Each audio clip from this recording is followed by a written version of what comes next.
All right, Shalom. Start first by giving all praise and glory unto Yahweh, by Hashem Yahushai, by Hashem Kakudash. Double honors to the apostles and the elders of the great millstone. And greetings, salutations, and blessings unto the elect. Shalom. Um, Black Christian, man, he pretty much gave, he was warning the Black Christians about the Hebrew Israelites. A lot of brain, years of destroyed slave in there. I mean, it's a lot in this, and it just really shows how bad our people truly are. So I'm gonna break this up into a few different videos. This one particularly about not having to do the law. So before I read anything, I'm gonna ask this question. So does it make sense? Just common sense thought. Does it make sense that the Most High God harped about made us make an agreement about keeping the law? Okay, if you keep the law, it's from Deuteronomy 28th chapter. If you keep the law, I'll bless you beyond measure, which I'll just give them. This is just to illustrate it. Deuteronomy 28:1, it shall come to pass if thou shalt hearken diligently unto the voice of the Lord thy God, to observe and to do all his commandments, which I command thee this day, that the Lord Yahweh thy power, thy God, will set thee on high above all nations on the earth. And all these blessings shall come on thee and overtake thee if thou shalt hearken unto the voice of the Lord thy God. All right. And then there's a flip side to that, 15. But it shall come to pass, if thou wilt not hearken unto the voice of the Lord thy God, to observe to do all his commandments and his statutes, which I command thee this day, then all these curses shall come upon thee and overtake thee. Okay. That shows that. But that just simply explains why our people are in such a messed up state. Okay, let me get since I'm thinking so fast. I didn't want to do that one. So let's get to this. Start Romans 9. Okay. Romans 9. I'm going to start verse 3. For I wish that I myself were accursed from Yahushua Mashiach for my brethren, my kinsmen according to the flesh. My kin according to the flesh. My family, my flesh. We share the same blood. We're from the same family line. That's not talking about Adam. That's kinsmen according to the flesh, who are Israelites. Okay? It didn't say who are all the world or all of Adam. It didn't say that. It said who are Israelites.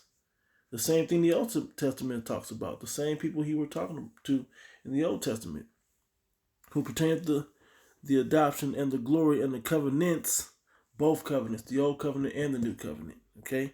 And the giving of the law, which goes back to the Old Testament. He gave us the law, and the service of God were Israelites, the Levites in particular. And the promises went through Abraham, Isaac, and Jacob. It didn't go through everybody. Okay? Whose are the fathers, and of whom, as concerning the flesh, Yahushua Mashiach came. Okay? So he only came to save those Israelites. Who is over all, God blessed forever. Amen. Okay? Showing us that New Testament and Old Testament all pertains to the Hebrew Israelites. Okay? Through the promises, the giving of the law, which the giving of the law was into those in the Old Testament. So here's the question: how is it that Most High made us make an agreement in the Old Testament, right? That if we keep the law, He'll bless us, but if we don't, He's going to punish us with curses. And so we don't keep it perfectly, okay? All the way through time, all the way up until the time where our big brother, Yahushua, comes on the scene, performs the law perfectly. We kill him, and then all of a sudden, he gets resurrected, the whole nine, sacrifice, and comes back to life, resurrected, right? And then now the Most High like, well, since he did that, y'all don't have to keep the law perfect no more. What kind of sense does that make? Since he came perfectly, you know what I'm saying, y'all couldn't keep it perfect, so I punished y'all. Then he came and kept it perfect, showing that it could be kept perfect, but y'all don't have to keep it no more. Since you killed him, you murdered him, you don't have to keep it perfect. That makes zero sense. You do what I tell you. Oh, since you're not gonna do it, forget it. Can't beat him, join him. And he's the Most High. Can't beat us, so he joins us in our wickedness and sin. That makes zero sense. You Christians have no logic, no common sense. Okay, and this is an easy one. All right, very easy. So let me get to the actual thing of what it's talking about. Starting in Romans the 3rd chapter. It says, verse 3, it says, what if some did not believe? Matter of fact, let me read up. What advantage have the Jew or the prophet is there of circumcision? Much every way, chiefly because that unto them were committed the oracles of God. Those that know they're Israelites are the ones that it was committed to. Okay? Those that remember it, that have been keeping the services. Okay? As an example unto what we should be doing. Those that have fallen away outside of the or the uncircumcision, they didn't know. So theirs was like they were not keeping the law in ignorance. Okay, but all got to come back. That are all the Israelites, regardless where they're scattered or what they look like, have to come back and keep the law. We just can't keep it perfectly, but we strive to, which is what we're getting to since this guy doesn't know nothing. So what if some did not believe? Let me read verse 2. Much every way, chiefly because unto them were committed the oracles of the Most High. For what if some did not believe? Shall their unbelief make the faith of the Most High without effect? God forbid. Okay, it says, let the Most High God be true, but every man a liar, as it is written, that thou mayest be justified in thy sins and mightest overcome when thou art judged. Yeah, so if you're keeping it through faith, if you have your faith, then you do it. Okay, all right. You have your faith so that you might endure to the end. But now we must go to the one that he quoted in the book of James. It was James 1. Let's start at 1. No, let's go to 2.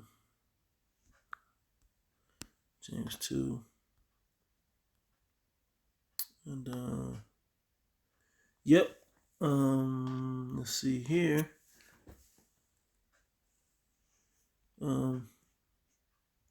Verse 11. Do so faith if it have not works.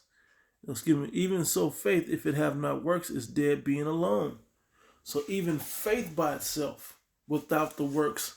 Now, what he tried to twist it and say was, your faith will produce what you do. True, that part is true, but he didn't mean it in the context. The proper context is to prove your faith, you'll be practicing the law to the best of your ability. Okay? To prove your faith, you'll be practicing the law to the best of your ability. All right?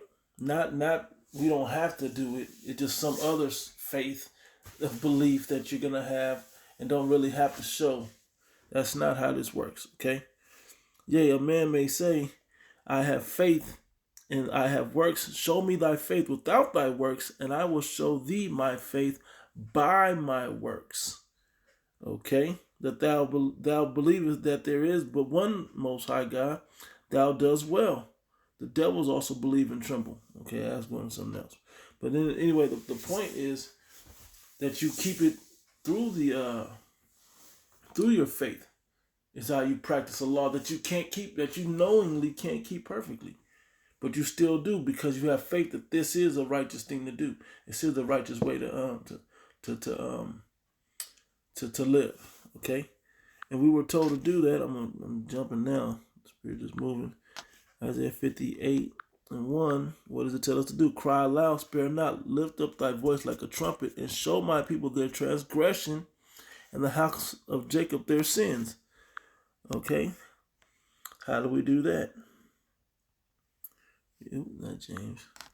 Let's go to 1 John. It was in the 3.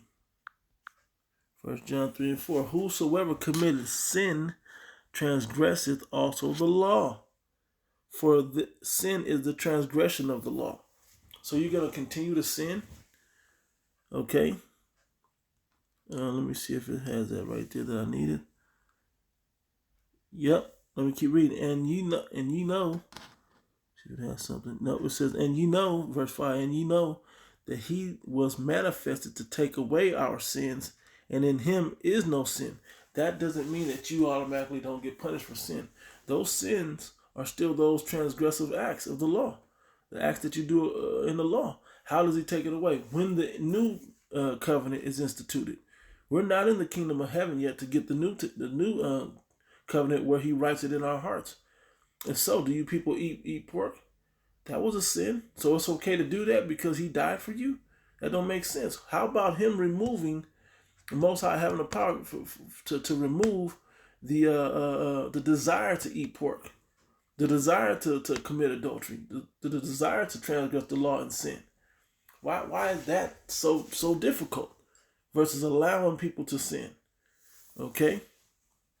You guys lack common sense. Whosoever abideth in him sinneth not. Whosoever sinneth have not seen him, neither known him. Okay? That's why you guys are sinning, because you don't understand that you don't abide in him. He's telling us to not to sin. And to prove that, let me go. We got a couple of them in here. Let's go back to Romans right quick. 3 and toward the bottom, I believe it is. Yep. Verse 31, Romans 3 and 31. Do we then make void the law through faith? Do we make the law of none effect because we have faith? God forbid. Yea, we establish the law. We establish the law. Okay? We perform it. We let it be known that no, we keep the law. Okay? That's the important part. We keep the law. Matter of fact, real quick, I'll go to the other one I wanted. Yeah. Matter of fact, I'll read up because it is pretty good. Verse 28. Therefore, we conclude that a man is justified by faith without the deeds of the law. True. Is he the God of the Jews only and not of the Gentiles? Yes, of the Gentiles also. Those Gentiles are also Israelites. Okay, those are also Israelites. That'll be in another part of this section. Not in this video, in another video. Seeing it is but one Most High, which shall justify the circumcision by faith and the uncircumcision through faith. Okay, because they're the only ones given the law, but they're uncircumcised because they're not performing the law. They didn't know of the law that they need to keep. And our job is to establish that in them. Because those are the Israelites that were scattered away, not the other nations, okay? They may look like the other nations and be scattered amongst the other nations, but they are not of the other nations. They are in spirit the Hebrew Israelites. Do we then make void the law through faith? God forbid. Yea, we establish the law. All right. Go to the 6th chapter right quick. Talking about grace. We are saved through grace. We're going to see what kind of grace we saved through. It says,